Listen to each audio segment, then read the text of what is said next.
तस्वीरें नीरज जी जो आ रही हैं वो सिर्फ बीजेपी की आ रही हैं। ऐसे लग रहा है जैसे बीजेपी ने अकेले बहुमत हासिल किया है। आपकी पार्टी के नेता, आपका चेहरा देखिए, गृह मंत्री पहुंची, आपकी पार्टी का जश्न, लड्डू, झंडा, माला दिखाई नहीं दे रहा। तो बीजेपी के कार्यालय से हमारी पार्टी में हुआ है, उसको भी आप लोग कवर जरूर किए होंगे। हमारे दिल्ली कार्यालय में हुआ है, पटना जेडीयू कार्यालय में हुआ है, सुबह से चल रहा था। ये तो हर एक राजनीतिक दल अपना अपना करेगा ना भाई। चिराग जी की पार्टी है, उपेंद्र जी की पार्टी है, सब कर रहा है। अच्छा नीरज जी, वो दोपहर में एक ट्वीट आया था एक्स पर आपकी पार्टी की तरफ से, जो पार्टी का हैंडल है कि नीतीश जी सीएम थे, हैं और रहेंगे, उसे डिलीट कर दिया गया। क्यों? क्या कोई बदलाव है क्या पार्टी की सोच में, रणनीति में, स्टैंड में? ना ना ना, पार्टी की सोच में कोई न बदलाव है, न एनडीए की सोच में कोई बदलाव है। बिल्कुल नहीं बदलाव है। और इस बात की पुष्टि हम नहीं कर रहे हैं, ये एनडीए के घटक दल के नेताओं ने भी किया है। आदरणीय प्रधानमंत्री जी ने नीतीश जी के नेतृत्व की चर्चा की है। आदरणीय गृह मंत्री जी ने नीतीश जी के बारे में कहा, मैंने कि सीएम पद के लिए कोई वैकेंसी नहीं है। तो हमको नहीं लगता है कहीं कोई संशय है।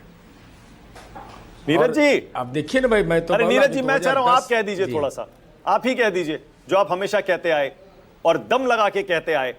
बीजेपी कुछ भी, मतलब बीजेपी का फर्क नहीं पड़ता है, बोला आप ये कहते आए कि नीतीश जी जब तक चाहेंगे तब तक सीएम रहेंगे। नीतीश कुमार जी की जब तक इच्छा होगी तब तक जनता की आकांक्षा है और एनडीए घटक दल की आकांक्षा है। इच्छा आकांक्षा के बीच में है ये पूरा राजनीति। अच्छा नीरज जी, ये मोकामा में अनंत सिंह की जीत पर आप क्या कहेंगे? मुख्य प्रवक्ता हैं जेडीयू के, आप बड़े उनके खिलाफ रहते हैं, कह रहे थे चुनाव का प्रचार करने भी नहीं जाएंगे, और उसके बाद ये अनंत सिंह का क्या जादू, उस पर कुछ बोलेंगे?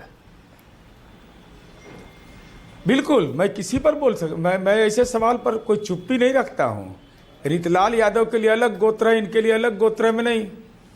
इस सब मामले में बड़ा स्पष्ट रहता हूँ। बिल्कुल, ये राजनीति का संक्रमण काल है और राजनीति में अटल जी ने कहा है, मैं नहीं कहा हूँ। अटल जी का वो संदर्भ निकालिए कि पहले अपराधी का हम राजनीतिक लोग सहयोग लेते थे। मैं भी उस परिस्थिति से गुजरा हूँ। इसलिए राजनीति का अपराधीकरण पर केवल हम बोल रहे हैं। इतना तो हमको कम से कम राजीव जी धन्यवाद दीजिए कि मैं हिम्मत करता हूँ, मैं चिंता नहीं करता हूँ कि सामने कौन खड़ा है। हमने अपराध से को जलते हुए देखा है लोगों को, इसलिए इस सवाल पर कोई अंतर नहीं। अब लालू जी चले गए, नीतीश जी गए प्रचार में, इतना तो कम से कम धन्यवाद दीजिए कि एक स्टेप भी बढ़ाया है तो हमारे जैसे निरीह कार्यकर्ताओं ने बढ़ाया है। नीरज जी, हम हमेशा आपकी बहुत तारीफ करते हैं, ऑन एयर भी कह दे रहे हैं। बिहार की जितनी पार्टियों के प्रवक्ता हैं उसमें आपको सुनना बहुत ही कर्णप्रिय होता है और आप बहुत ही सच्चाई के साथ बोलते हैं और जो स्टैंड आप लेते हैं वो लेते रहे हैं। और तो इसी पे आगे पूछ लीजिए। अनंत सिंह को छोड़ के आगे थोड़ा पूछ लीजिए। आगे मैं नीरज जी से ये आपको बताएं, दर्शकों को भी बता दें, सम्राट चौधरी की डिग्री के बारे में जो प्रशांत किशोर ने खुलासा किया, जब जेडीयू से बीजेपी के रिश्ते खराब हुए थे तो सबसे ज्यादा वो बातें, वो सारी चीजें नीरज जी ने ही उठाई थी। और इस चुनाव में 5 साल पुरानी इनकी बाइट्स खूब वायरल हुई थी सम्राट चौधरी वाली।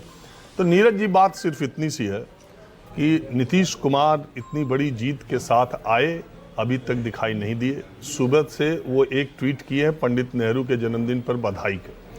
आपके इतने बड़े नेता ने इतना बड़ा इतिहास रचा है, क्या आपको लगता है कि नीतीश कुमार, बीजेपी बड़ी पार्टी हुई है, 20 में भी हमें पता है कि जब वो छोटी पार्टी हो गए तो उन्होंने बीजेपी को ऑफर किया था कि मुख्यमंत्री आप अपना बना लीजिए, लेकिन बीजेपी ने बड़ा दिल दिखाते हुए कहा कि नहीं, मुख्यमंत्री आप ही बनिए।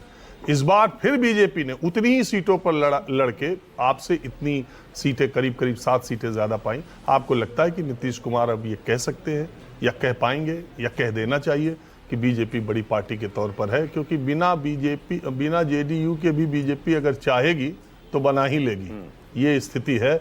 अब नीतीश कुमार इस स्थिति में नहीं है कि वो पलट जाएं, क्योंकि उधर से मिल के भी नहीं बन सकते।